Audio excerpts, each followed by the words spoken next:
Welcome to Back on the Stack, a cEDH channel. If you enjoy the content, please like and subscribe to show your support. Another way to support us is to check out our Bonfire site, where we have a great selection of wearables with our rad logo. Now, let's get right into it and see what decks are being piloted tonight. What's going on, guys? Spuki here, piloting Rog Thras tonight. This is a Teamer Storm list looking to put together infinite mana to sink into Thrasios in order to draw our deck and find one of the many ways to win. In this first hand that we kept, I kept a turn 2 Rhystic Study on the play. We mulled to 4. Hopefully this is good enough to get us there. Hopefully build some interaction to be able to interact with the table while also pushing our own game plan. Let's see how it goes. Hey everybody, it's Eli, and tonight I'm piloting Vial. This is a fun Turbo Grixis list that utilizes Malcolm and some other combos like Glinthorn Buccaneer and Reckless Fireweaver Mayhem Devil with Artificial Evolution and Leyline of Transformation. I had to mold down to 5 in this game, kept a turn 2 Malcolm, hopefully with a Surveil off of the Bloodstain Mire, and a D-Tutor as backup to tutor for either Glinthorn Buccaneer on turn 3 or tutor for a Value Engine. Hey guys, it's Corbin. I'm playing Blue Farm again this week, my favorite deck to play, and I kept in game 1 a hand that was going to allow me to get an early game advantage engine out, which is what Blue Farm looks for. I'm aiming for Rhystic Study in this situation. That way I can get an early game advantage engine and slowly work my way into the Necropotence, hopefully, and push for a win. So the plan for this game is we're going to deploy an early Deathrite Shaman and explode out into the Ranger Captain. That should then give us the mana to cast the Smothering Tithe, and from there we'll overwhelm our opponents with resources, using Tymna and Thrasios then to keep grinding out the opposition until we can piece together a win. With introductions out of the way, Spuki will kick us off. He draws and plays Gaia's Cradle for turn. He casts his commander, Rograk. He casts Mox Diamond. It ETBs and he discards Stomping Ground. He casts his other commander, Thrasios. He passes. Eli draws and plays Bloodstained Mire for turn. He casts Mox Amber. He passes. Jordan draws and plays Mana Confluence for turn. He casts Deathrite Shaman. He passes. Corbin draws and plays Exotic Orchard for turn. He casts Mox Diamond. It ETBs and he discards Watery Grave. He casts Felwar Stone. He casts Mystic Remora. It resolves and he passes the turn. Spuki draws and shocks and Steam Vents for turn. He casts Rhystic Study. Fish triggers and Corbin draws. In response, Eli pays a life, sacks his Bloodstained Mire, and fetches up Volcanic Island to the battlefield. He casts Pyroblast, targeting Rhystic Study. Fish triggers and Corbin draws. Pyro then counters Rhystic and Spuki passes the turn. Eli draws and plays Badlands for turn. He casts Rite of Flame. Fish triggers and Corbin draws. Eli adds 2 red to his pool and uses it to help cast his commander, Malcolm, Keen-Eye Navigator. He passes. Jordan draws and plays Exotic Orchard for turn. He activates Deathrite Shaman, exiling Corbin's Watery Grave in his graveyard to add 1 white mana. He uses it to help cast Ranger Captain of Eos. It ETBs and he tutors Mockingbird to hand. He passes. In his upkeep, Corbin pays for fish. He draws and casts Mana Vault. He casts Rhystic Study. It resolves and he passes. Spuki draws and moves directly to combat. He swings Thrasios at Corbin. He takes the damage. Spuki then passes the turn. Eli draws and casts Polywog Prodigy. Rhystic triggers and he pays. He moves to combat and swings Malcolm at Corbin. He declares no blocks and takes the damage. Malcolm triggers on damage and Eli creates a treasure token. He moves through phases and passes. Jordan draws and plays Gaia's Cradle as land for turn. He activates Deathrite, exiling Eli's Bloodstained Mire to add 1 white. He casts Smothering Tithe. Fish and Rhystic both trigger and Corbin draws 2. In response, Spuki activates Thrasios, revealing and drawing Fairy Mastermind to hand. Then Smothering Tithe resolves. Jordan casts Mox Amber. Fish, Rhystic, and Polywog all trigger. Corbin chooses to only draw 1 and Eli draws from Polywog. Tithe triggers and Jordan creates 2 treasure tokens. He casts his commander, Thrasios. Rhystic triggers and Corbin declines to draw. Jordan then passes the turn. In his upkeep, Corbin sacrifices Fish. He draws and Jordan creates a Tithe treasure. Corbin plays Gemstone Caverns as land for turn. He casts Lion's Eye Diamond. Polywog triggers and Eli draws. Tithe triggers and Jordan creates a treasure token. He casts his commander, Tymna the Weaver. He moves through phases and passes. Spuki draws and plays Wooded Foothills as land for turn. He pays a life, sacks it, and fetches up Tropical Island to the battlefield. He casts Grim Monolith. Rhystic triggers and Corbin declines to draw. Spuki casts Mox Opal. Rhystic and Polywog both trigger. Corbin declines to draw and Eli draws through Polywog. Tithe triggers and Jordan creates a Tithe treasure. Spuki then passes the turn. Eli draws and pays for the Tithe Trigger. He plays Cavern of Souls for turn, naming Pirates. He casts Lotus Petal. Rhystic triggers and Corbin declines to draw. Eli casts his other commander, Vial Smasher the Fierce. Rhystic triggers and Corbin declines. Polywog's Evolve trigger happens and Eli adds a +1/+1 counter to him. Eli moves to combat and declares Malcolm at Corbin. He takes the damage. On damage, Malcolm triggers and Eli creates a treasure token. He passes. Jordan draws and plays Bloodstained Mire for turn. He pays a life, sacks it, and fetches Underground Sea to the battlefield. He activates Ranger Captain's ability, sacrificing it. In response, Spuki activates Thrasios, revealing and drawing Underworld Breach. Tithe triggers and he pays. Still in response, Eli casts Culling the Weak, sacrificing Vial Smasher as an additional cost. Rhystic triggers and Corbin draws. Tithe triggers and Jordan creates a treasure token. Calling then resolves and Eli adds 4 black mana to his pool.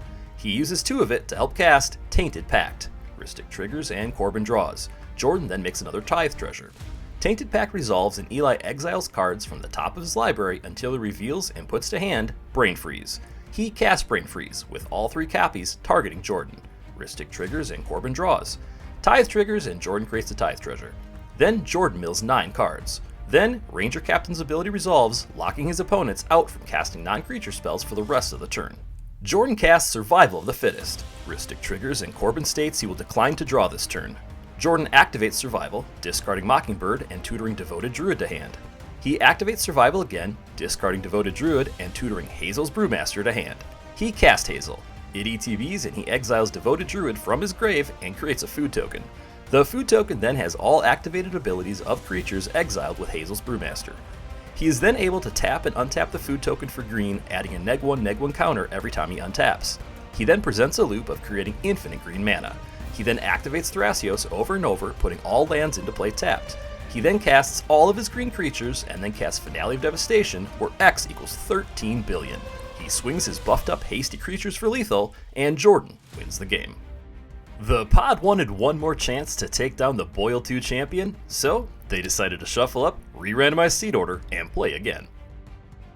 We're in seat 1, so we're going to use the early mana here to get into a Bloom Tender. We'll hold up the Force of Will for interaction, and then use Tymna to grind card draw until we can cast the Silence, and then piece together a win from there. In Game 2, I kept this hand because of the potential of a lot of mana, as well as the ability to go and search up my Rhystic Study. To get a turn 2 Rhystic Study on the field, gain the advantage, and slowly work my way into the Burgi or the backside of Burgi so I can get an advantage over the opponents and start digging for my win. For Game 2, I kept my first 7. This is either a turn 1 Malcolm or a turn 1 Bowmasters to ping down anything that I want to. If I do go the Malcolm route, I have the turn 2 Professional Facebreaker to start accruing a lot of value. For this game, I kept a turn 1 Wheel on going 4th. Hopefully this is good enough. We'll cast our Rograk, cast our Wheel, push into hopefully an explosive start off of the Wheel. We'll see how this goes. I might wait a turn depending on what my opponents do. So let's see how it goes.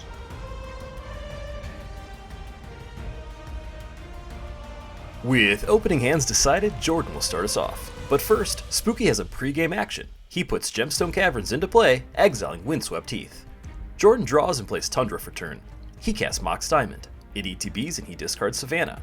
He casts Bloom Tender. He passes. Corbin draws and plays City of Brass for turn. He passes. Eli draws and plays Bloodstained Mire. He casts Kraum Mox. It ETBs and he imprints Imperial Seal. He pays a life, sacks Bloodstained Mire, and fetches Volcanic Island to the battlefield. He passes. Spuki draws and plays a basic forest for turn. He exiles Simian Spirit Guide from his hand, adding 1 red mana. He uses it to help cast Windfall. In response, Corbin casts Vampiric Tutor. He tutors a card to the top of his library and loses 2 life. With Windfall back on the stack, Eli flashes in Orcish Bowmasters. In response, Jordan casts Force of Will for its alternative casting cost, exiling Cyclonic Rift, targeting the Bowmaster. It resolves and Bowmaster is countered, and Windfall resolves. Everyone discards their hand and draws a fresh 6.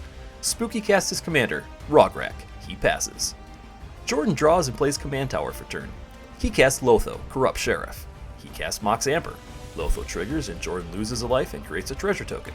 He casts his commander, Tymna. He casts Delny, Streetwise Lookout. In response, Spuki casts Mindbreak Trap, exiling Delny. Jordan then passes the turn. Corbin draws and plays Underground Sea for turn. He casts Arcane Signet. He passes. Eli draws and plays Underground Sea for turn. He casts his commander, Malcolm. He passes. Spuki draws and plays Command Tower for turn. He casts Mox Diamond. It ETBs and he discards Prismatic Vista. He casts Soul Ring. Lotho triggers and Jordan loses a life and creates a treasure token. Spuki casts his other commander, Thrasios. He moves through phases and passes the turn. Jordan draws and plays Mana Confluence for turn. He casts his commander, Thrasios. He moves to combat and swings Tymna at Corbin. In his second main phase, he loses one and draws one through Tymna. Jordan casts the One Ring. Lotho triggers, he loses a life and creates a treasure token. In response, Corbin casts an Offer You Can't Refuse. In response to that, Jordan hard casts Force of Negation. Force counters Offer and the One Ring resolves. Jordan then taps the One Ring, adding a burden counter and drawing a card. He moves through phases and passes. Corbin draws and simply passes. Eli draws and plays Watery Grave for turn, shocking it in. He casts Spectral Sailor. He casts Culling the Weak, sacrificing Spectral Sailor as an additional cost.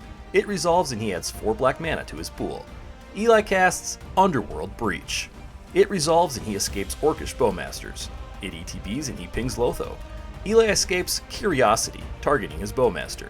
In response, Jordan casts Swords to Plowshares, targeting Orcish Bowmaster. It resolves and Bowmaster is exiled and Curiosity fizzles. Eli moves to combat and swings Malcolm at Corbin. Malcolm triggers on damage and Eli creates a treasure token. He moves to his end step, sacrifices Underworld Breach, and passes the turn. Spuki draws and immediately moves through phases to pass. However, in response, Corbin flashes in Archivist of Ogma. The turn then moves to Jordan. In his upkeep, Jordan loses 1 from the One Ring. He draws and immediately moves to combat. He declares both commanders at Eli. He takes the damage. In his second main phase, Jordan loses 1 and draws 1 through Tymna. He plays Bloodstained Mire as land for turn. He pays a life, sacks it, and fetches Underground Sea to the battlefield. Archivist triggers and Corbin gains a life and draws a card. Jordan then taps the One Ring, adding a burden counter and drawing 2 cards. He casts Neoform, sacrificing Thrasios an additional cost. In response, Corbin casts Swan Song. It resolves, countering Neoform, and Jordan creates a 2/2 bird token. Jordan then recasts Thrasios and passes the turn. Corbin draws and plays Bloodstained Mire for turn. He pays a life, sacks it, and fetches up Plateau to the battlefield. He casts Smothering Tithe. In response, Spuki activates Thrasios. He reveals and draws Phyrexian Metamorph. Still in response, Jordan also activates Thrasios. He reveals and draws Demonic Consultation to hand. Then, Tithe resolves and Corbin passes the turn. Eli draws for turn and Corbin creates a Tithe treasure. Eli plays Verdant Catacombs for turn.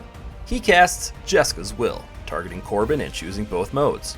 It resolves and he adds 5 red mana to his pool and exiles the top 3 cards of his library, which were Vampiric Tutor, Lively Dirge, and Wishclaw Talisman. He casts Lively Dirge, choosing both modes. It resolves and he entombs Rev, Tithe Extractor. He then returns it from his graveyard to the battlefield. Archivist triggers, Corbin gains a life and draws a card. Eli then casts Wishclaw Talisman. He moves to combat and swings Malcolm at Spuki and the Orc army at Corbin. Rev triggers and he gives Death Touch to the Orc army.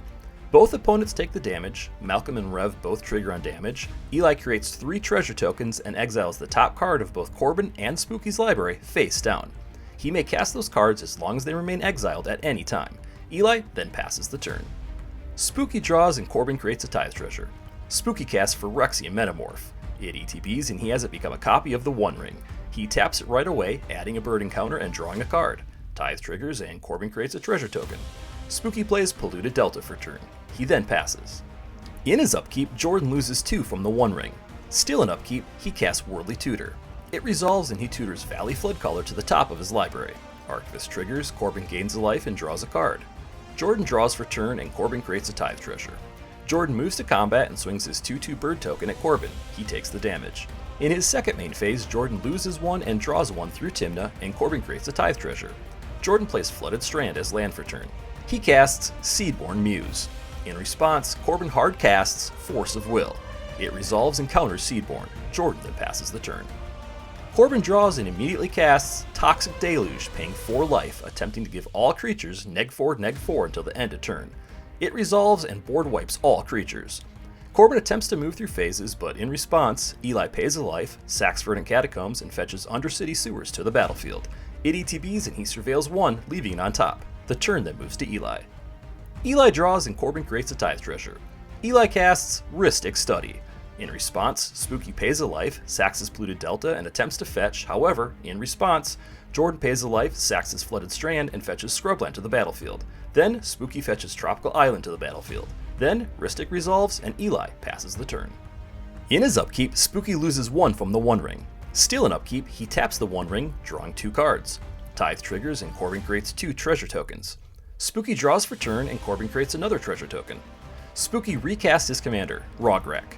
Rhystic triggers, Eli draws, and Corbin creates a Tithe treasure. Spuki casts Kraum Mox. Rhystic triggers, Eli draws, and Corbin makes a treasure. Kraum Mox ETBs and Spuki imprints Fairy Mastermind. Spuki casts Kinnan, Bonder Prodigy. Rhystic triggers, Eli draws, and Corbin makes a Tithe treasure. Spuki casts Underworld Breach. Rhystic triggers, Eli draws, and Corbin makes a treasure. In response, Jordan taps his One Ring, adding a bird encounter and drawing 3 cards. Tithe triggers, and Corbin makes 3 more treasure tokens. With the table out of answers, Corbin tells Eli he will give him 2 draws. He casts Dark Ritual, holding priority, and hard casting Mental Misstep, targeting the ritual. Rhystic triggers twice, and Eli draws twice. Tithe triggers, and Corbin makes 2 more treasures. Still in response, Jordan flashes in Valley Floodcaller. Rhystic triggers, Eli draws, and Corbin makes a treasure. Jordan then flashes in Lotus Petal. Rhystic triggers, Eli draws, and Corbin makes a treasure. Still in response to Breach on the stack, Corbin casts Ad Nauseam. Rhystic triggers, Eli draws, and Corbin makes a treasure. In response, Spuki casts Fierce Guardianship, targeting Adnaz. Rhystic triggers, Eli draws, and Corbin makes a treasure. In response, Jordan flashes in Calling Ritual. Rhystic triggers, Eli draws, and Corbin makes a treasure. In response to Calling, Corbin sacks all of his treasures, floating 11 blue.